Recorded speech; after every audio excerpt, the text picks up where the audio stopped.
สวัสดีครับวันนี้พบกับหน่อยแชนแนลครับวันนี้อยู่กันที่พัทยาครับมาหาซื้ออาหารทะเลตลาดแม่ละออหลังจากกลับมาจากเที่ยวเกาะล้านมาหอดกับมาหาซื้อท่านผู้ชมมาซื้ออาหารทะเลไปปิ้งย่างต่อแรงต่อนี่นะครับหาเมนูเด็ดๆนะครับตลาดแม่ละออนะครับผมหาเมนูปิ้งย่างเดินดูก่อนนะเดินดูก่อนโอ้สดๆเลยครับอันนี้กุ้งนะครับกุ้งครับกุ้ง กุ้งหัวมันมาเลยแมนครับโมเมนต์เผือกนี่กุ้งขาวด้วยแบบ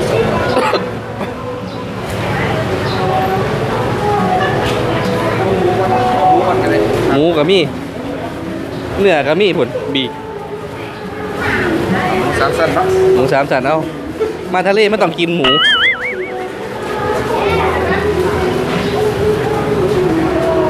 นี่คือสามแรงที่มีเมนูพิเศษ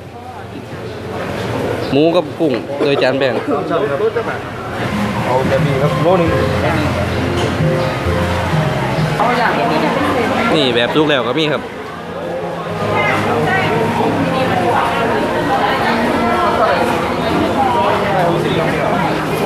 จัดไปแล้วได้ยังไอ้แบ่งได้ยังครับอันนี้หมูแรกพลูตาครับผมหมูสามสันครับผมหมู3 สันงานดีตัวนี้เลมิเต็ดอีดิชั่นครับเดี๋ยวเบิ่งต่อครับลูกชิ้นไก่ครับ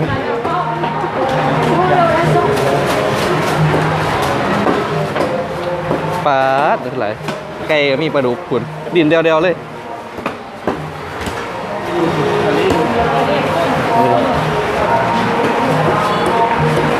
เจ้าเนี่ยน้ำจิ้มเอาไว้นั่งลงอะไรนะเอาเมืองยังครับปลาบึกซ้ำแขนปลาหมึก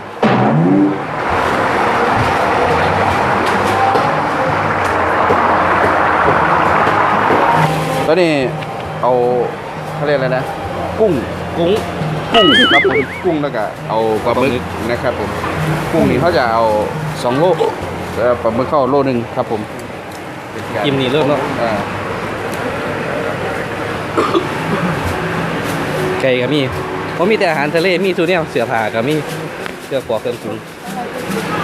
พักจากกรรมการขอลาเลยเกิดตื่นเชิญเดินทางงั้นงวกเลยบ่ได้ต้องจ่ายเงินก่อนเจองั้นหยาบเลยลืมจ่ายเงินครับแรก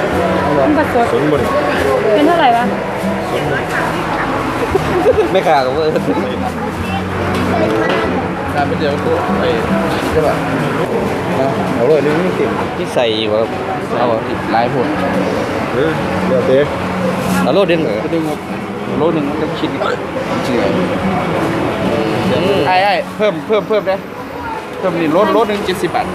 อะไรนะโลนึง70 บาทหลากหลายแถมได้ครับไหมมาสื่อเครื่องไปมัดหมูบันที่นี่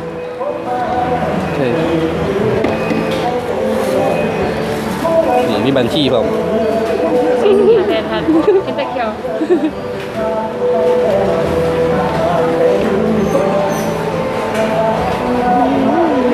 ครับต่อไปเป็นผักไปเฮ็ดน้ำจิ้มครับเอาละครับครบแล้วบัดนี้นี่ถ้าไปเจอกันตอนอยู่หม่องนั่งกินเลยครับหม่องริมทะเลเฮาครับผม ย่างเอาไหนแม่งมาแล้วครับสถานที่เฮาได้แล้วหลังจากไปซื้อของมาตอนกลางเว้น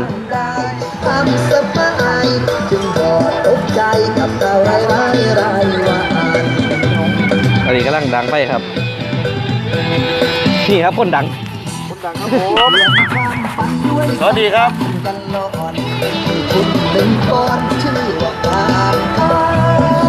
ตอนนี้มีกุ้งครับแกะได้แล้วกุ้งใหม่ๆสดๆครับ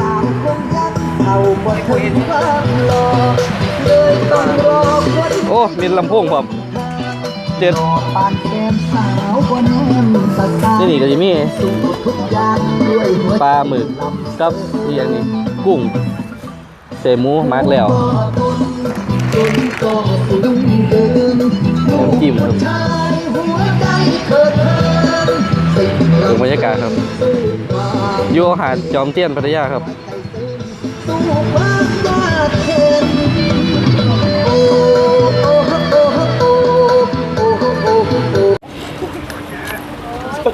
หมูย่างอันนี้แล้วครับกุ้งแช่น้ำปลา บ้านบ้าน โอ้โห เอฟชแนล เดี๋ยวเอาหน่อยเด็ด โอ้ยซื้อสินมาจุเลย ยิ้มเลยครับ มึงจะต้องกล้ากินก้อนมูเนาะแม่นบ่หวานเบิ่งแต่มื้อนี่น้ำหวานมื้อเพิ่นเอาเนี่ยครับ เลือดพา สุดยอดบ่เขาเอาเลยเนาะ เจ้า โคตรได้ฟิลอ่ะ โคตรได้ฟิลอ่ะ ยังไงครับ โคตรได้ฟิลอ่ะกินในเหล้าเนี่ย จะกินเขาดีจะกินคน2 คนห่อหนึ่งจะกินคนละห่ออะไรเบิร์ด ว่ามันสิได้ซื้อถือ จะได้ฟิลเพิ่มไงเขาไม่พอ ธรรมดาเลยนี่ คนละห่อดีกว่าเดี๋ยวเท่ากับเห็นกัน อุ่นด่วนว่ามันเฮ็ดบ่เป็นคักแถววะ หน่อยๆนึงดิ สั่งกาแฟเอาไหม โอเคครับ คลิปนี้ขอฝากไว้แค่นี้ก่อนครับ เดี๋ยวเมนูพิสดารถ้าเบิ่งคลิปหน้าด้วยครับเด้อกุ้งแซ่น้ำโคกบริษัทบ๊ายบาย กุ้งเดี๋ยวเขาเตรียมไว้ครับโคกใส่ลงไปครับ นี่เลยเห็น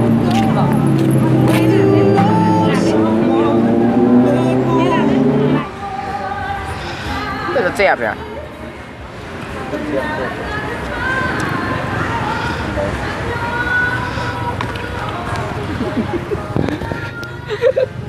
ไม่ใช่นะ